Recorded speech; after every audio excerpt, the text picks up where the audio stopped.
안녕하십니까? 네, 광해성군의 이광철 전도사입니다.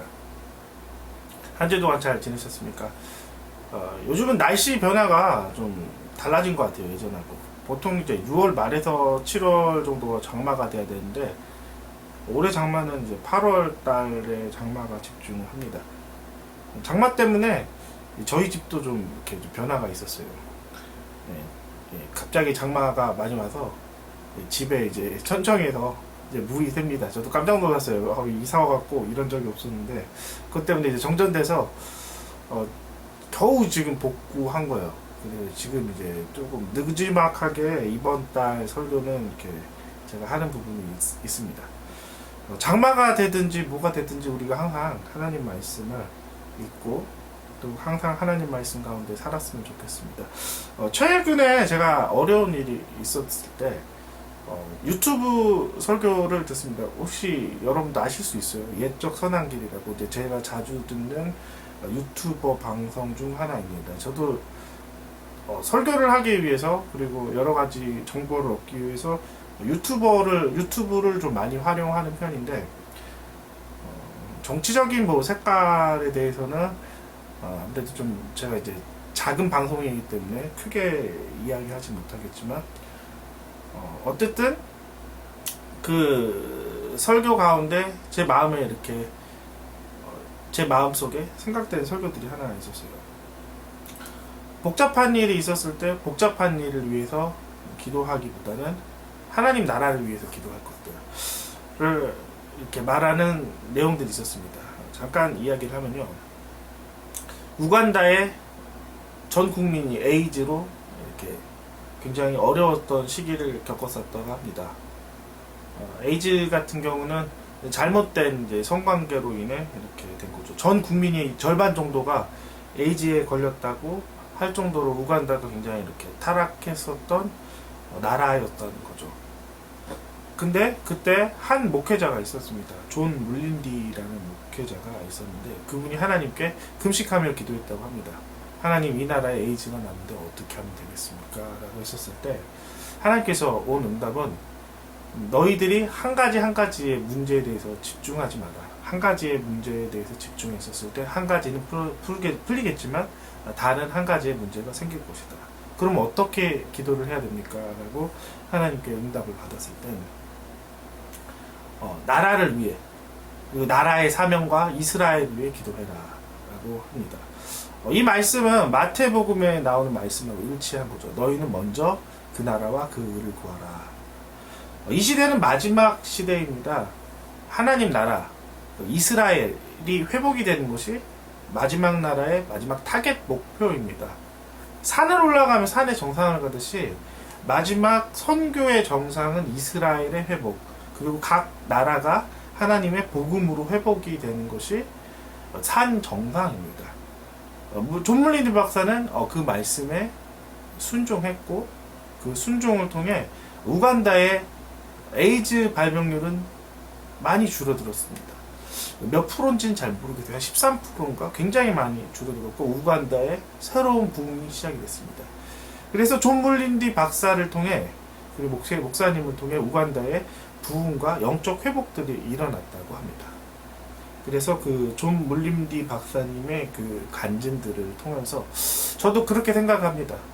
하나님의 말씀을 믿고 내가 내 문제보단 하나님의 나라를 위해서 더 구하고, 더 하나님의 나라, 그 말씀대로 먼저 그 나라와 그 의를 구했을 때 나의 것들이 더해지는 것들을 내가 믿으면서 나가겠습니다. 앞으로의 삶들은 여러분이 말씀 중심으로 살아야 된다는 거예요. 여러분의 문제들은 앞으로 가면 갈수록 더 많이 나올 것입니다. 지금 이번 정부 들어서 굉장히 경제들이, 그리고 기업들이 굉장히 힘들어지는 이 상황 가운데 우리가 결정할 수 있는 것은 우리의 문제를 바라보는 것이 아니라 하나님의 말씀으로 길을 가야 된다는 거죠.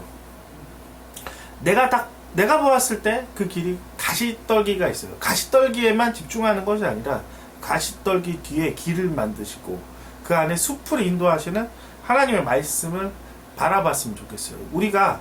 우리의 시점이 지금 우리가 생각하는 그 앞에 있는 문제가 아니라 이제는 더 멀리 주님의 나라로 말씀에 인도받는 삶, 내가 지금 있는 현실을 바라보고 문제를 해결하는 삶이 아니라 이제는 여러분이 이제 말씀으로 돌아가십시오. 먼저 그 나라, 이 대한민국이라는 나라를 회복, 그것은 무엇입니까? 하나님의 나라가 되어서 하나님의 나라의 많은 민족들을 이렇게 복음을 전파하고 예수님의 나라로 만드는 것. 특별히 이스라엘을 회복하는 여러분들이 또 되었으면 좋겠습니다. 이스라엘을 위해서 기도하십시오. 나라 차원에서도 이스라엘을 돕는 미국은 무강해지기 시작했습니다. 그리고 이스라엘을 이렇게 계속해서 공격하고 이스라엘을 어렵게 하는 나라들은 하나님께서 나라 차원에서도 굉장히 가난하게 만듭니다. 미국은 부강했고 아랍 계열이라든지 특별히 이란 계열의 나라들은 굉장히 이렇게 억압을 당하고 굉장히 억울한 일을 많이 당하는 것들. 북한 얘기 딱 한 가지만 하면 이란과 북한은 연결된 나라입니다. 북한의 핵 기술이 이란에 넘어가고 그 이란에 넘어간 그 기술들이 이스라엘을 어지럽게 하고 이스라엘을 망가뜨리게 합니다. 하나님 나라의 그 관점에서, 세계적인 관점에서 우리가 이제는 더 성숙한 그 믿음의 세계 영역을 우리가 했으면 좋겠습니다.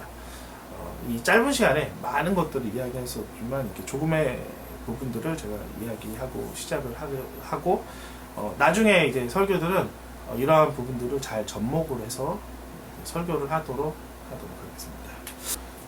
오늘도 찬양하고 시작하도록 하겠습니다. 내가 주인 삶은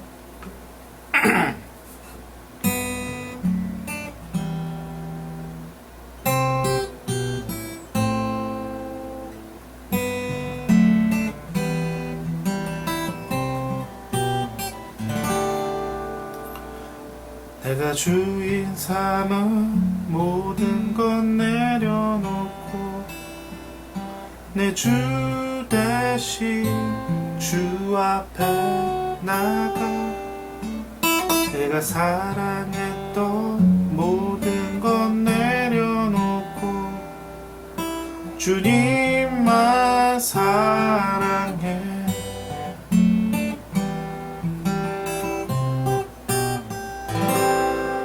내가 주인 삼은 모든 것 내려놓고 내 주 대신 주 앞에 나가 내가 사랑했던 모든 것 내려놓고 주님만 사랑해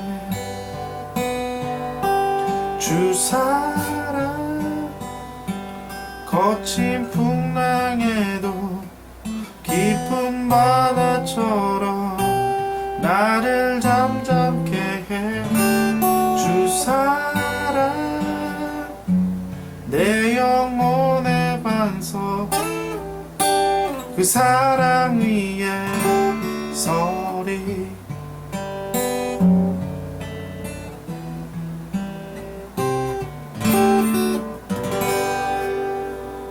찬양 한 곡만 더 할게요. 하나님 주신 분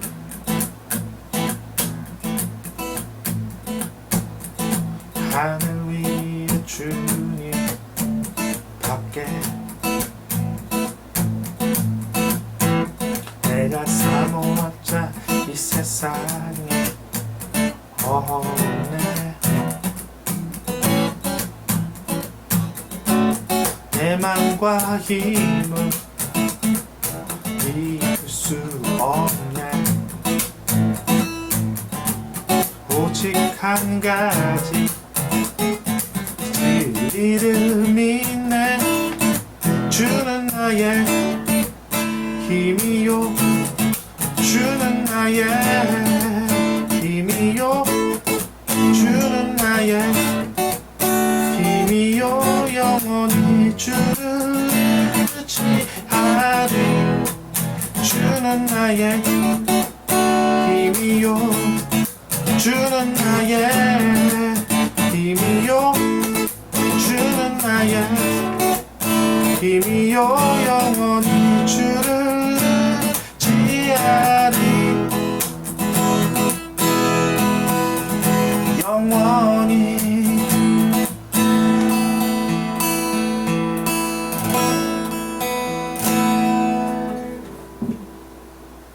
기도하고 오늘도 말씀 보도록 하겠습니다. 주님 감사합니다. 오늘도 우리가 기도합니다. 그리고 말씀을 듣습니다. 이 말씀대로 우리가 항상 살 수 있게 해주시고 이 말씀 가운데 항상 힘있고 항상 하나님의 그 말씀을 등으로 사용해서 항상 이 세상에 보이는 것이 아닌 하나님의 말씀으로 따라가서 우리가 항상 하나님의 의와 하나님의 나라를 이루는 성도 되게 하여 주시옵소서. 예수님으로 기도합니다. 아멘. 오늘의 말씀 제목은 너희는 뱀같이 지혜롭고 비둘기같이 순결하라는 제목으로 말씀 전합니다. 본문은요 마태복음 10장 16절입니다. 제가 읽고 시작하도록 하겠습니다. 보라 내가 너희를 보냄이 양을 이리 가운데 보냄과 같도다. 그러므로 너희는 뱀같이 지혜롭고 비둘기같이 순결하라. 이 마태복음의 말씀입니다. 예수님께서 12제자를 파송을 했었고 이스라엘에 파송을 했었을 때 복음을 전하는 제자들에게 했었던 말씀입니다. 너희는 뱀같이 지혜롭고 비둘기같이 순결하라. 이 뱀은 지혜를 상징을 하는 거, 지혜의 동물을 상징하는 거고 비둘기는 순결한 동물을 상징을 하는 것입니다. 어떠한 예수님께서 이 말씀을 했었을 때 이 뱀의 악한 부분을 이야기하는 게 아니라 뱀의 기능 부분만 이야기한 것이고 비둘기의 순결한 부분만 이야기한 것이 아니라 비둘기의 지혜로운 한 기능 부분만 이야기하는 거예요. 이게 두 동물이 상반된 동물입니다. 뱀은 지혜 있는 동물이고 이 비둘기는 미련한 또 동물이기도 합니다. 우리가 지혜에 대해서는 뱀같이 우리가 행동할 것이고 우리가 순결한 부분에 대해서는 비둘기와 같이 순결해야 된다는 거죠. 우리 그리스도인들이 필요한 것이 단 두 가지가 있습니다. 그것은 지혜와 순결함입니다. 제가 이제 청년 생활도 해보고 청소년 생활을 했었을 때 제가 봤었던 청년들과 청소년들에게는 순결함은 있었지만 지혜로움은 없었던 것들이 제가 기억이 납니다. 제가 항상 청년 때도 항상 기도했었던 부분들은 제가 먼저 사회생활을 하고 제가 목회를 하기로 결정했었던 부분들이 있었어요. 저는 많이 몰랐고 제가 그렇게 하면서 경험을 스스로 하길 원했는데 저의 지금의 삶들이 그러한 삶들이 되고 있음을 저는 감사합니다. 많은 것들을 저는 지금 이렇게 일과 그리고 사역을 하면서 배우기 시작을 한 거예요. 좀 더 현실적인 목회를 하기 위해서 제가 했지만 하나님께서 이제는 시기가 저한테는 좀 달라지고 있다는 걸 알고 하나님께서 말씀을 해주세요. 이제는 사역에 집중을 할 시기가 지금 오고 있다는 것을 하면서 제 개인적인 얘기를 자꾸 하면은 이렇게 설교가 이렇게 다른 방향이 될 수 있기 때문에 제 개인적인 얘기는 그만하고요. 제가 봤었던 청년들, 그 교회 동안 오랫동안 봤었던 청년들은 교회를 사랑하고 착하지만 지혜라든지 이제 막상 그 세상에 직장에 들어가면 지혜 없이는 살 수 없는데 순수함으로 가득 차게 이렇게 군대를 가든지 회사를 갑니다. 막 쓰러지고 막 넘어지고 있는 모습들을 보아요. 근데 이제 제가 군대에서 봤었던 그랬던 이제 많은 그 비그리스도인들은 오히려 더 강합니다. 그들은 더 체력이 더 좋았고 그들은 더 강했고 그들은 더 능률적이었고 뭘 해도 더 잘했었던 거예요. 근데 그리스도는 유별나게 좀 약했던 걸 보면서 제가 항상 그런 생각들을 해요. 아, 그리스도인들이 이제는 교회라는 온상에 바람도 안 불고 형제님 하는 그곳에 있는 곳이 아니라 세상 가운데 믿음이 꺾여질 수 있는 그 상황 가운데서도 믿음을 지키게끔 내버려둬야 된다는 것이 저는 깨달았어요. 그리스도인은 약한 게 아니에요.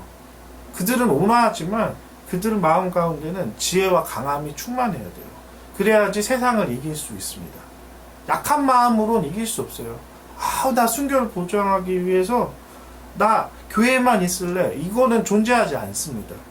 제자들을 보냈을 때도 악하고 강한 견고한 진 안에 예수님은 그들을 보냈어요.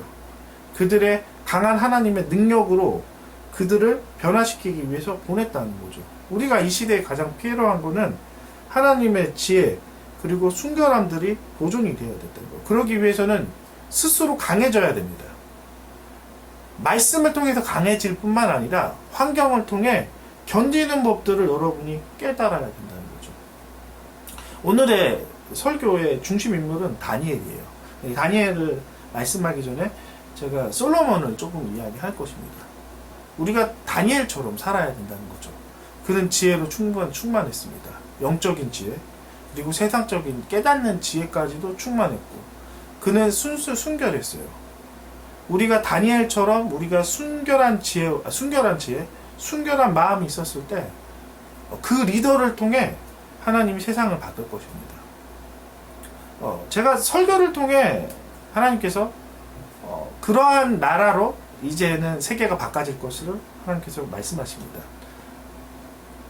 이 세상의 나라는 두 나라로 갈릴 것이에요. 하나는 양의 나라, 하나는 염소의 나라. 양의 나라는 하나님의 말씀을 따라가고 하나님의 순수한 그 마음을 가지고 하나님의 일을 하는 나라가 있고요. 그러면은 그 나라의 조건은 무엇이냐? 염소는 뭐 굳이 설명하지 않을 테니까요. 그 나라의 조건은 무엇이냐? 리더십의 문제라고 합니다. 지도자가, 다스리는 대통령이 하나님의 말씀과 마음을 가지고 특별히 이제 법 부분에 대해서 하나님의 법과 일치하는 나라는 양의 나라라고 합니다. 기독교인들이 많은 나라가 아니라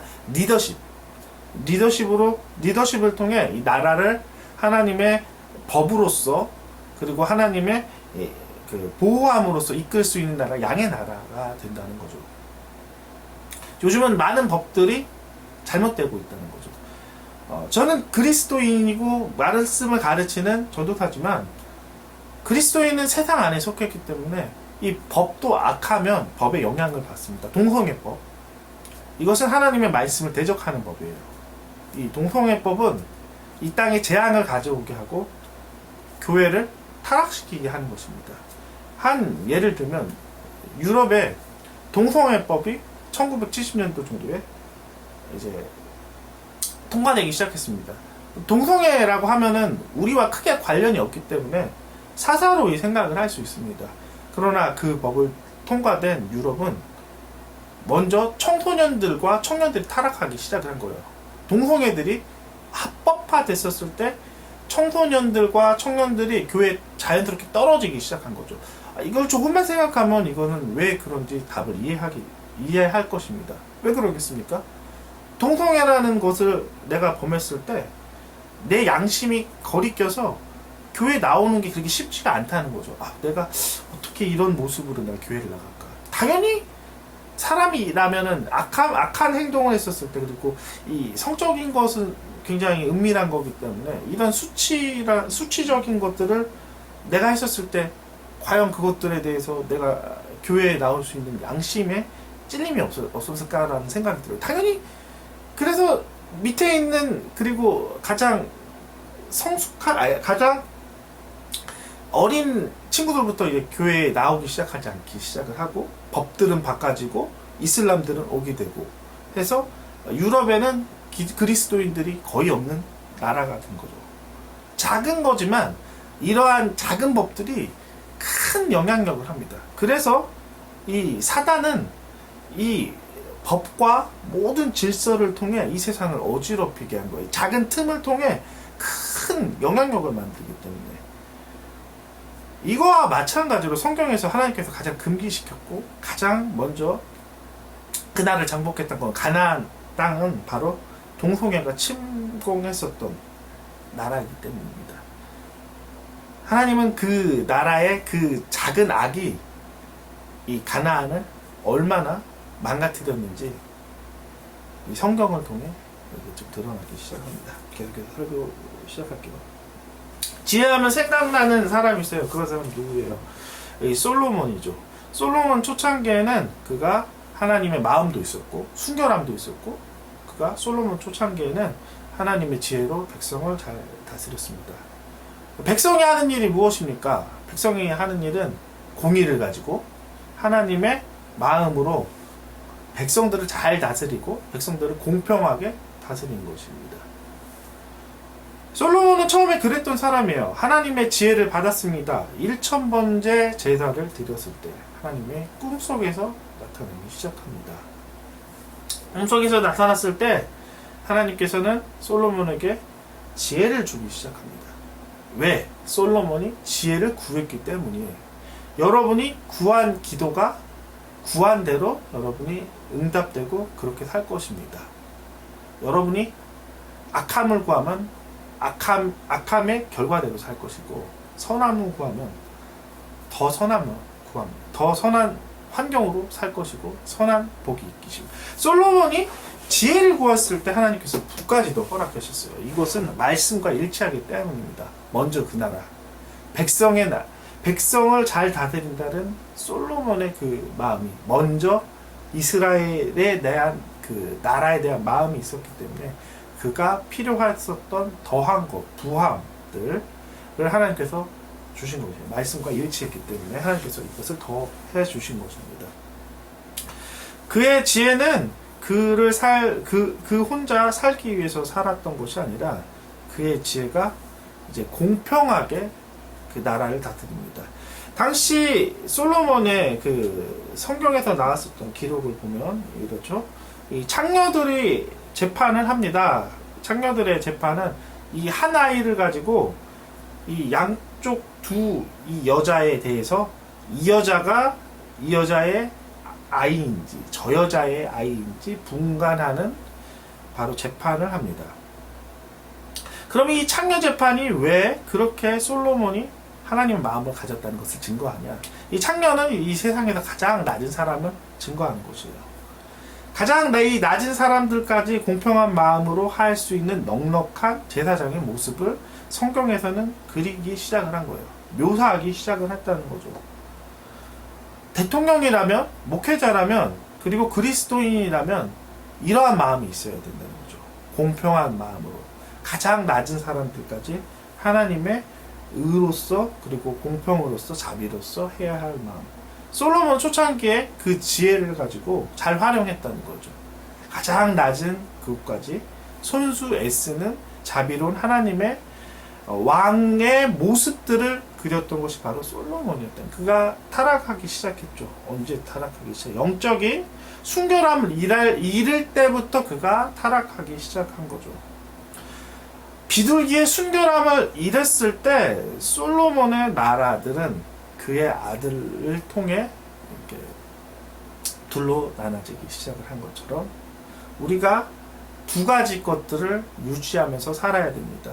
뱀 같은 지혜 그리고 비둘기의 순결함. 이 마지막 시대에 더 필요한 것은 뱀 같은 지혜와 비둘기같이 순결한 마음입니다. 우리가 변하면 안 되는 거예요. 어떠한 계기를 통해 변할 수 있지만 우리가 제일 중요한 것은 말씀을 통해 그 변화를 하나님의 변화로서 이끌어야 된다는 거죠. 마지막 시대는 모든 것을 흔들리게 하고 모든 것을 자꾸 왜곡되게 만듭니다. 이 시대에 더 필요한 것은 지혜와 순결함이 더더욱 필요했다는 거죠.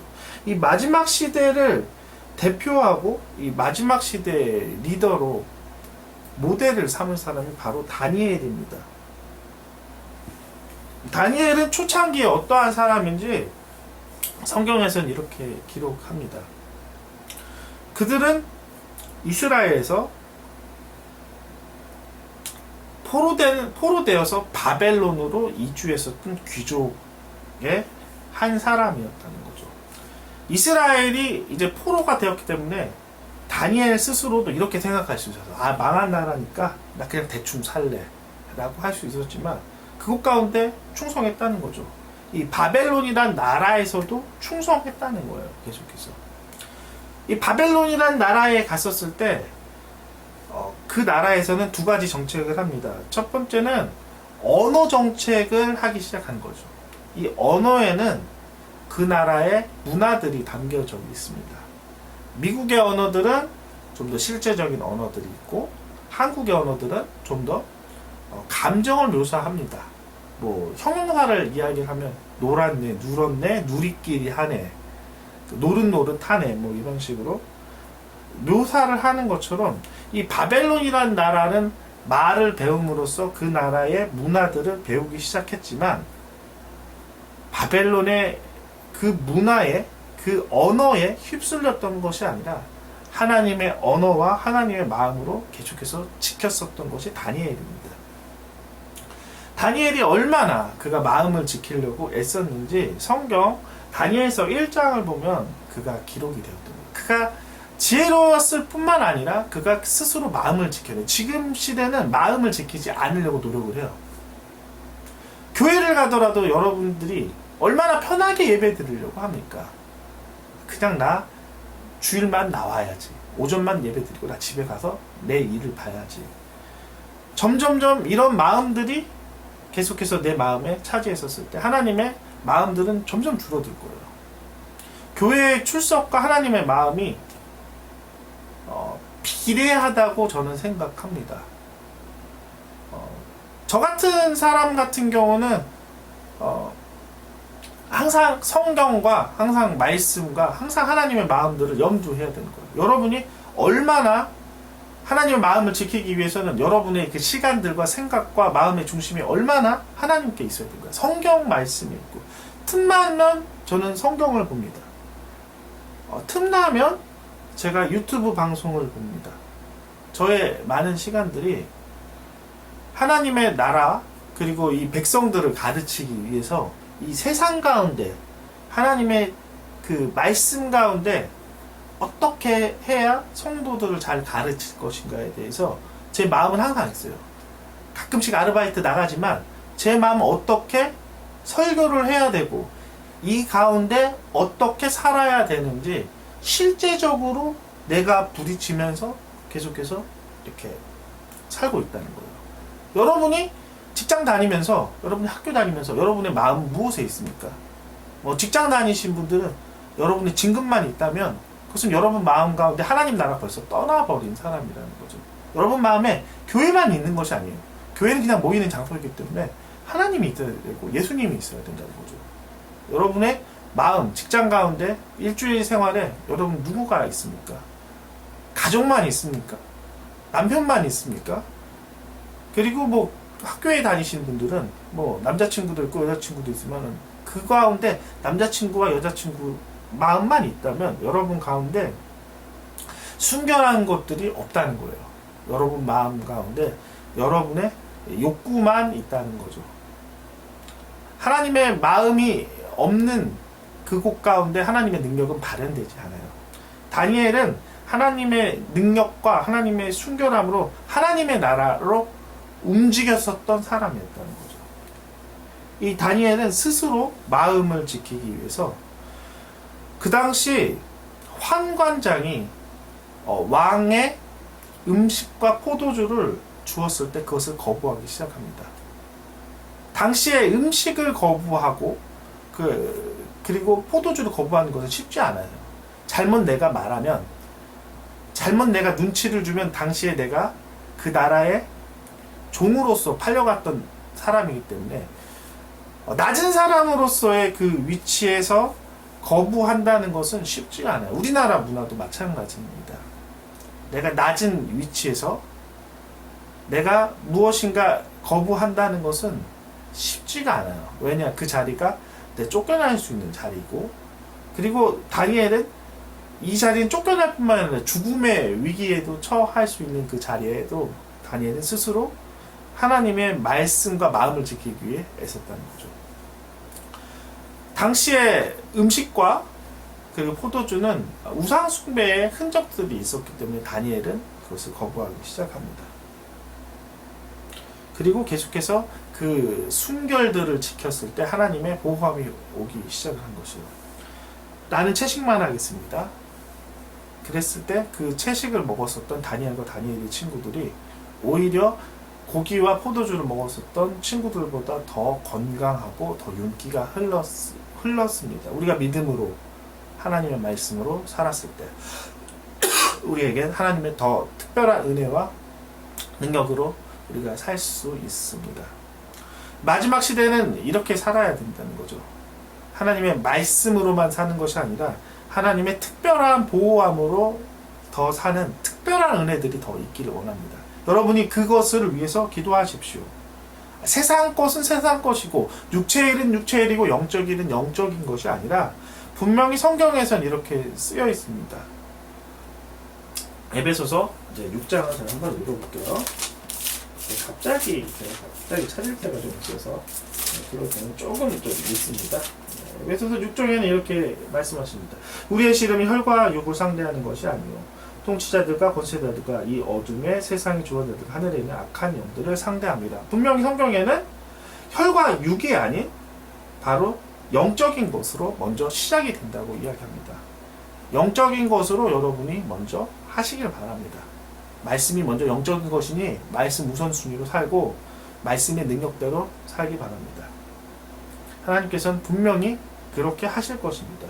이 성경에 기록된 모든 기적들은 영적인 것들을 내가 우선순위로 했었을 때 이 땅에 있는 육적인 것은 뒤에 따라오기로 결정했다고 성경은 써있습니다. 그대로 믿으시길 바라고 이 성경은 그것을 보여주기 위해서 이렇게 했다는 거죠. 다니엘은 순결을 지켰고 순결대로 살았고 그가 영적인 순결을 지키기 위해 계속해서 나중에 사건들을 보면 이제 그 왕이 금신상에 절을 했었을 때 그가 절을 하지 않고 오히려 창문을 열고 그가 세 번 하나님께 기도하였던 것들을 보면서 우리가 이 시대에 필요했던 것은 영적인 순결, 영적인 것들을 회복하기 위해서 내가 죽음을 무릅쓰고 내가 계속해서 지켜야 할 그러한 담대한 마음도 필요한다는 거죠. 계속 이런 순결에 대해서 얘기하는 지혜에 대해서 좀 이야기합니다. 다니엘은 지혜로 인해 진급하기 시작합니다. 그의 많은 사람들보다 10배의 깨닫는 능력과 또 꿈을 해몽하는 능력으로 그가 계속해서 리더 자리를 가기 시작합니다. 그리스도인은 지혜로워야 돼요. 지혜가 여러분을 진급을 시킬 것입니다. 가장 필요한 것은 지혜입니다. 다니엘은 그곳 가운데 학식을 배우는데 조금도 소홀히 하지 않았어요. 불리한 환경 가운데 조금도 소홀히 하지 않았다고. 여러분은 불리한 환경 가운데 충성하지 않고 소홀히 여러분이 삶을 산다면 여러분 하나님의 나라의 삶을 사는 것이 아니라 여러분은 여러분 나라의 그냥 환경에 여러분 굴복된다는 거죠. 다니엘은 굴복하지 않고 하나님의 말씀으로 순수하게 그가 공부했었고 더 열심히 했어요. 요셉처럼 살았습니다. 요셉은 노예에 있을 때도 충성했고 열심히 살았고 그리고 죄인이 되었을 때도 열심히 살았고 순결했고 그가 충성했어요. 불리한 환경 가운데서도 그가 스스로 충성했었을 때 그리고 지혜를 발휘했었을 때 그가 진급하기 시작합니다. 요셉도 진급을 해서 총리가 되었고 이 다니엘도 그가 지혜를 가지고 더 뛰어난 사람이 되어서 다스리는 자로 성장했다는 거죠. 많은 사람들 중에 그리스도인이 하나님의 마음으로 다스림이 시작되어야 되는 것이 이 더욱더 시작될 마지막 때라는 거죠. 지혜가 있어야지 진급할 수 있고 지혜가 있어야지 높은 자리에서 다스릴 수 있다는 거죠. 다스림의 영역은 많은 것들을 좌지우지하기 시작을 하는 것입니다.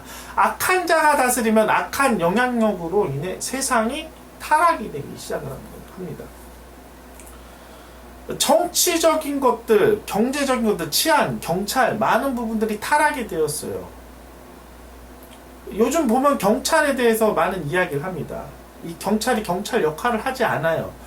경찰이 어떠한 치안 사건에 대해서 그냥 공무원이기 때문에 그들은 최소한 일만 한다는 거죠. 그러나 거기 가운데 충성하는 자, 그리스도인이라면 더한 것을 해야 되는 거죠. 공무원이라는 편한 자리가 아니라 어떠한 사람이 더 불리한 일을 하는지, 어떤 사람이 사기치는지 적극적으로 그 아픈 사람들을 위해 애쓰고 보호해주는 일이 경찰이지 않습니까? 법이란 것이 또 무엇입니까? 법이란 것은 옳고 그르고 안 된 것들에 대해서 징계하는 것인데, 제가 자꾸 세상을 겪고 나서 겪었었던 중요한 부분들은 많은 부분들이 공무원화 되면서 편한 것들, 그 자리가 어떠한 자리인데 선함을 발휘해야 될 자리에 그냥 하루하루 버티고 하루하루 그냥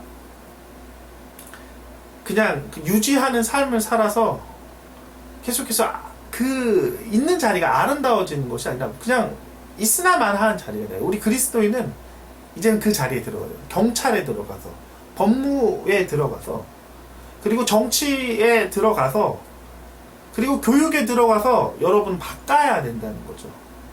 하나님의 마음으로 바꿔야 된다는 거죠. 이 경제법도 요즘 많은 부분들이 개선이 돼야 돼요. 이 경제법들도 대기업만 잘 사는 경제법이 아니라 중소기업도 잘 살고, 그리고 근로자도 임금도 잘 받을 수 있는 이러한 공평한 법들을 만들 수 있는 정치인들도 나와야 된다. 그러기 위해서는 지혜가 필요하고 리더십이 필요하고 많은 사람과 화목이 필요합니다. 간사한 것이 아닌 정통적인 걸로 하십시오. 나중에 그것들이 인정을 받았을 때 요셉과 같이 별과 같이 빛나는 사람이 될 수 있다는 거죠. 이 마지막 시대에 필요한 것이 무엇입니까? 하나님의 지혜. 그 지혜로서 진급하시기 바랍니다. 여러분이 이제 진급하지 않는다면, 여러분이 밑바닥에 있는다면 여러분은 아무런 영향력을 발휘할 수 없다는 거죠. 더 여러분이 지혜롭고 순결을 유지하기 바랍니다. 이 두 가지 것을 하나님께서 여러분이 구했을 때, 그리고 하나님의 마음으로 무장하고 먼저 그 나라에 대한 여러분의 말씀에 순종했을 때, 이 나라를 위해서 또 기도했었을 때, 여러분의 일만 충성하지 마시고 하나님의 나라를, 사명을 지키는 각자의 군사로서의 삶들을 사십시오. 그랬을 때 여러분을 통해 하나님의 나라가 이루어지기 시작합니다. 여러분이 이 땅에서 해야 될 것이 무엇입니까? 여러분의 직업만 충성할 것이 아니라 뱀과 같은 지혜와 비둘기 같은 순결로 이 땅을 하나님 나라로 바꾸는 거예요. 여러분이 이 땅을 하나님께서 주신 것은 하나님 나라에 가기 위해서 준비하는 것이 아니라 이 땅도 하나님 나라로 바꾸기 위해서 준비했다는 거죠. 그래서 여러분들이 해야 할 많은 것들이 있습니다. 많은 책들, 특별히 성경을 읽으십시오. 하나님의 법이 무엇인지 깨달으십시오. 그리고 하나님의 사명도 깨달으십시오. 그래서 뱀과 같은 지혜와 비둘기같이 순결한 마음으로 하나님과 예수님의 마음으로 이 땅을 하나님의 나라로 바꾸십시오. 그런 성도 되게 간절히 바랍니다. 기도하고 마치겠습니다. 하나님, 순결한 나라 만들 수 있는 성도 되게 해주시옵소서. 뱀과 같은 지혜, 비둘기같이 순결한 마음으로 이 세상을 하나님의 통치하는 나라로 바꿔서 예수님 보시기에, 하나님 보시기에 아름다웠다, 좋았더라 하는 것들에 대해서 우리 성도들을 통해 다 칭찬하는 하나님의 모든 성도 되길 간절히 원합니다. 예수님 이름으로 기도합니다. 아멘. 네, 다음 설교 때 뵙도록 하겠습니다.